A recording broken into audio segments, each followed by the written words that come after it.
ड्रैगोमैन channel पे आपका स्वागत है और आज हम बात करेंगे मनी हाइस्ट के सीजन 5 के एपिसोड 1 की। और एपिसोड 1 की शुरुआत वहीं से होती है जहां से सीजन 4 का लास्ट एपिसोड खत्म हुआ था, जहां पे एलिसिया सेरा जो कि एक पुलिस ऑफिसर है, उसने प्रोफेसर के खुफिया ठिकाने को ढूंढ लिया था जो कि एक स्ट्रॉन्ग वाटर टैंक था। सेरा प्रोफेसर को पकड़ के उसे टेररिस्ट घोषित करके अपने पे लगे सारे इल्जामात हटाकर खुद को सेफ कर लेना चाहती थी। सेरा प्रोफेसर को पकड़कर उस पर गन पॉइंट कर देती है। अब वो प्रोफेसर को जंजीर से बांधकर चेयर पर बिठा देती है। अब एक फ्लैशबैक सीन दिखाया जाता है। बर्लिन और उसके बेटे को दिखाया जाता है और उसके बेटे का नाम रफाइल है। ये दोनों होटल में बैठकर लंच कर रहे होते हैं और रफाइल ये बात जानता है कि उसके पिता एक चोर है और यहाँ उन्होंने बुलाया है तो शायद मामला कुछ चोरी से ही रिलेटेड है। वो अपने पिता की तरह काम नहीं करना चाहता था। वहीं पे बर्लिन उसे कहता है कि मैंने तुम्हें MIT से इंजीनियरिंग करवाई, वहाँ की फीस काफी महंगी थी जो कि मैंने खुद नहीं भरी है, जिसकी वजह से आज तुम एक साइबर हैकिंग के मास्टर हो। रफाइल इस बात से खुश है कि उसके पिता ने उसे सपोर्ट किया, लेकिन वो ये जानता है कि वो कोई गलत काम नहीं करना चाहता। वो अपनी जॉब से खुश था, जहाँ पे बर्लिन अपने बेटे से ऐसे बात करता है जैसे उसने उस पर कोई एहसान किया हो, हायर एजुकेशन दिलवाकर। बर्लिन रफाइल की मुलाकात अपनी न्यूली वेडेड वाइफ से भी करवाता है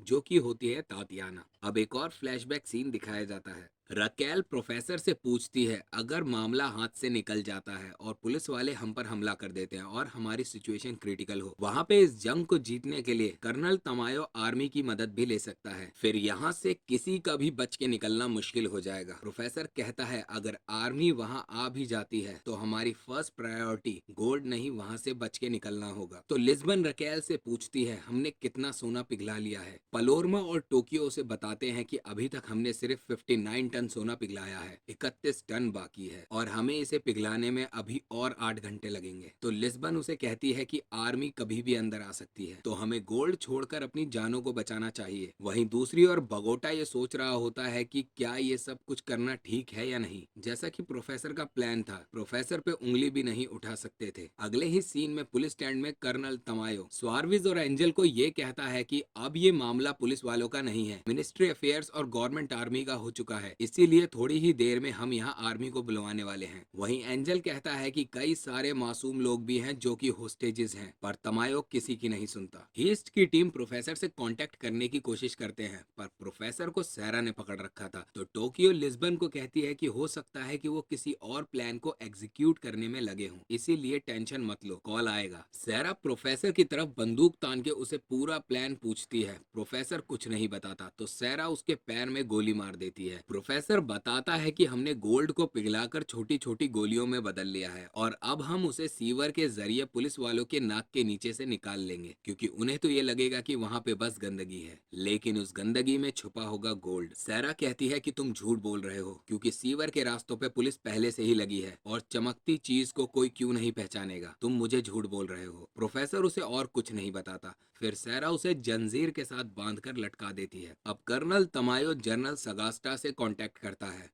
वो आने के लिए मान जाता है और कहता है कि मुझे मेरी पर्सनल टीम चाहिए, ना कि तुम्हारी पुलिस। ये सारी बातें एंजल भी सुन रहा होता है। वो कहता है कि अंदर बहुत सारे मासूम लोग हैं, उनकी जानों को भी खतरा हो सकता है। वो किसी की नहीं सुनता और तमायो जनरल सगास्टा को बुलवा लेता है। और वहीं दिखाया गया है कि लिस्बन अपने दोस्त के पास आकर काफी खुश है और वो उसे बताती है, जो कि पार्ट है सीजन 1 के फर्स्ट एपिसोड का। टोक्यो ने बताया कि वो और उसका बॉयफ्रेंड एक बैंक में डाका डालने के लिए जाते हैं और भागते वक्त पुलिस वालों ने उसके बॉयफ्रेंड को जान से मार दिया और उसे पकड़ के जेल में डाल दिया। और उसी टाइम प्रोफेसर ने उसे अपने हीस्ट के लिए हायर किया था। अब यहाँ दिखाया जाता है कि मार्सिलिया हेलीकॉप्टर को उड़ाकर बैंक ऑफ स्पेन से निकलकर अब एक खेत खलियान में पहुंच चुका है। प्रोफेसर को ये बात मालूम थी, जहाँ वो लैंड करेगा उसे पुलिस फोर्स पकड़ लेगी। वहाँ पहले से ही एक बंदा फार्मर बना मौजूद होता है जिसका नाम है बेंजामिन, जो अपनी भेड़ों को चरा रहा होता है। वहाँ पुलिस पहुंच के पूछताछ करती है कि यहाँ जिसने ये हेलीकॉप्टर उतारा है, क्या पता है वो किस तरफ गया है। बेंजामिन, जो कि हीस्ट की टीम में शामिल था, वो कह देता है कि वो एक रेड वॉल्वो में जस्ट अभी यहाँ से भाग के ही निकले हैं। अब वो पुलिस फोर्स उस रेड वॉल्वो के पीछे पड़ जाती है। प्रोफेसर को ये बात मालूम थी कि जिस वक्त लिस्बन को पार्किंग लॉट से लाने के बाद वो CCTV फुटेज चेक करेंगे तो उन्हें एक रेड कलर की वॉल्वो दिखेगी और यहाँ ऐसा ही होता है। कर्नल तमायो पुलिस फोर्स को ये इंडिकेशन दे देता है कि जितना जल्दी हो सके उस रेड वॉल्वो को पकड़ो, हो ना हो तो प्रोफेसर या उसकी टीम का कोई मेंबर उस कार में जरूर होगा। पर यहाँ पर वो पुलिस वालों को एक बार और बेवकूफ बना देता है, क्योंकि मार्सिलिया अपने दोस्त बेंजामिन और पीटर के साथ वहाँ से एक दूसरी कार में निकल के भाग जाते हैं। वहीं रेड वॉल्वो को पुलिस फोर्स पकड़ लेती है और उसके अंदर कोई आम आदमी बैठा होता है। अब बैंक के अंदर जैसा कि इनका प्रोटोकॉल था कि 1 से 2 घंटे में एक दूसरे से कांटेक्ट करेंगे। जब रकेल ने प्रोफेसर को कांटेक्ट करने की कोशिश की तो इस वक्त कॉल पिक करती है अलीशिया, जहां प्रोफेसर बताता है कि हमारे प्लान में ये शामिल नहीं था और लगने लगता है कि सारा प्लान अब खराब होने वाला है। जहां प्रोफेसर सभी से तहे दिल से माफी मांगने लगता है, जिसे देख अलीसिया उसका फोन काट देती है। वहीं रकेल की नजर खिड़की के बाहर जाती है, जहां उसे दिखता है कि US army bank of Spain के बाहर पहुंच चुकी है पूरी हीस्ट की टीम को मारने। और अब एंट्री होती है जनरल सगास्टा की। इसी के साथ एपिसोड 1 यहीं पूरा होता है।